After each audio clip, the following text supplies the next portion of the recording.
भी हम कोई एप्लीकेशन और रजिस्ट्रेशन फॉर्म फिल करते हैं, हमारे सामने ये एक क्वेश्चन ज़रूर आता है कि क्या आप इंडियन सिटीज़न हैं? ऐसा इसलिए पूछते हैं क्योंकि ये हमारे आइडेंटिटी का एक मेजर पार्ट है, जिसे कॉन्स्टिट्यूशन में part 2 under article 5 to 11 mention किया गया है। Who is a citizen of India? बहुत ही बेसिक लेवल पे अगर हम डिफाइन करें, तो कोई भी पर्सन जो लीगली एक्सेप्टेड हो as a member of particular country. Citizenship is like a symbiotic relationship between a citizen and a state. Hannah Arendt की एक बहुत ही सुंदर सी लाइन है, citizenship is the right to have rights. Normally citizenship as a chapter किसी constitution में mention नहीं होते, इंडियन कॉन्स्टिट्यूशन में ये मेंशन है क्योंकि अगस्त 15 1947 में जब हमें इंडिपेंडेंस मिली, सेम टाइम पे पटिशन भी हुआ on the basis of religion, काफी माइग्रेशन हुए, इसलिए कॉन्स्टिट्यूशन में ये क्लियरली मेंशन करना कॉन्स्टिट्यूशनल मेकर्स को बहुत इंपॉर्टेंट लगा कि सिटीजन आखिर होंगे कौन, इसलिए ये चैप्टर कॉन्स्टिट्यूशन में एक्सक्लूसिवली मेंशन किए गए हैं। किसी पर्सन के पास ये राइट्स हैं क्योंकि वो यहाँ पे बॉर्न हुए हैं या उन्हें ये राइट्स दिए गए हैं। एज एन इंडियन हमें भी कुछ राइट्स दिए गए हैं, तो कुछ फंडामेंटल राइट्स ऐसे हैं जिन्हें सिर्फ इंडियन सिटीजन्स को दिए गए हैं, जैसे आर्टिकल 15, 16, 19, 29 एंड 30। ये सारे फंडामेंटल राइट्स एक्सक्लूसिवली सिर्फ और सिर्फ इंडियन सिटीजन्स के लिए ही हैं। अब हम देखते हैं आर्टिकल 5 टू 11 के अंडर में क्या-क्या प्रोविजन मेंशन किए गए हैं। इससे पहले हमें ये समझना पड़ेगा कि इंडियन पॉपुलेशन को सिंपली 2 पार्ट्स में डिवाइड किया गया है। First citizen and second one aliens. Citizen वो हैं जो सिम्बायोटिक रिलेशंस शेयर करते हैं स्टेट के साथ, एंड फॉरेनर्स वो है जो सिर्फ इंडिया में रह रहे हैं। आर्टिकल 5 टू 8 में कॉमन कंडीशन ये थी कि जो लोग 26 जनवरी 1950 तक इंडिया में आए थे, ये सारे उनके लिए किए गए थे।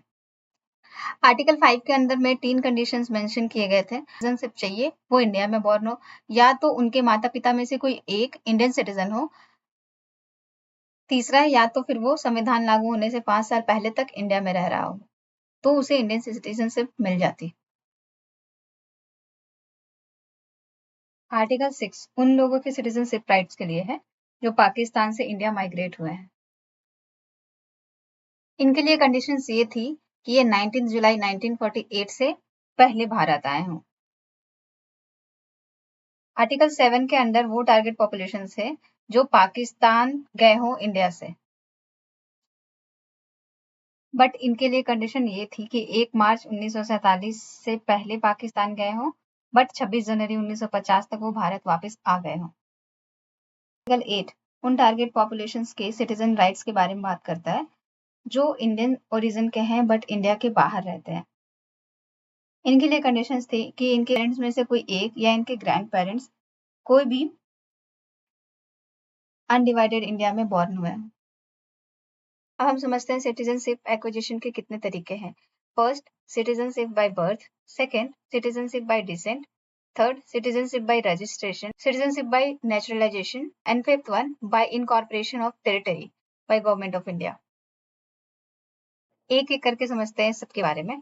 पहला देखते हैं सिटीजनशिप बाय बर्थ। ऐसे बच्चे जो इंडिया में बॉर्न हुए हो, या तो उनके पहला कंडीशन तो इसके लिए ये है कि उनके both the parents should be Indian citizen, and अगर दोनों में से एक अगर इंडियन सिटीजन है तो दूसरा इलीगल माइग्रेंट्स नहीं होना चाहिए।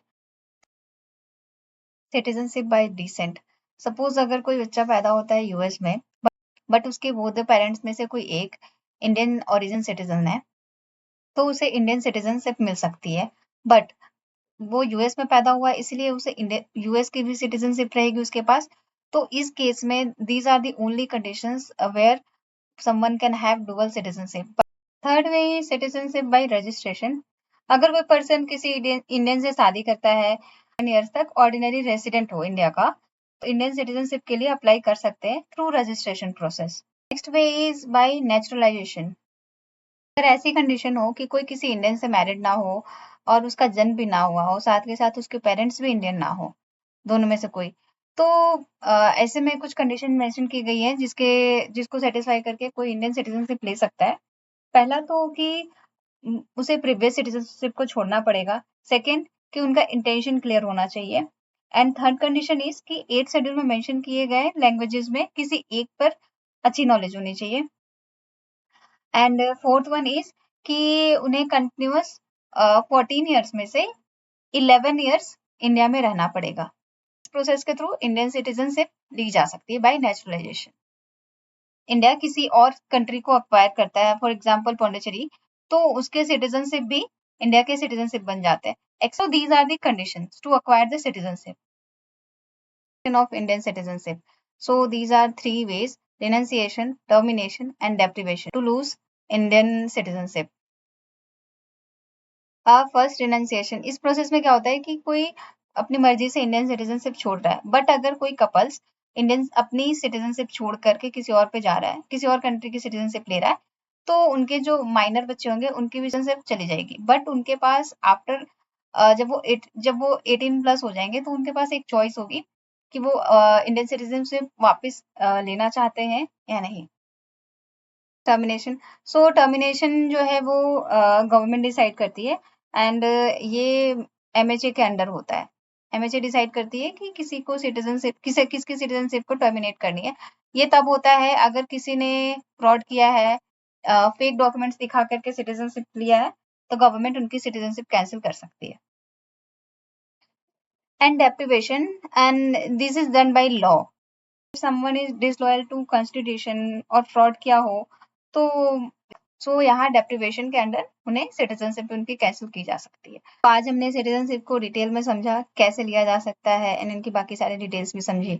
So thank you so much for watching.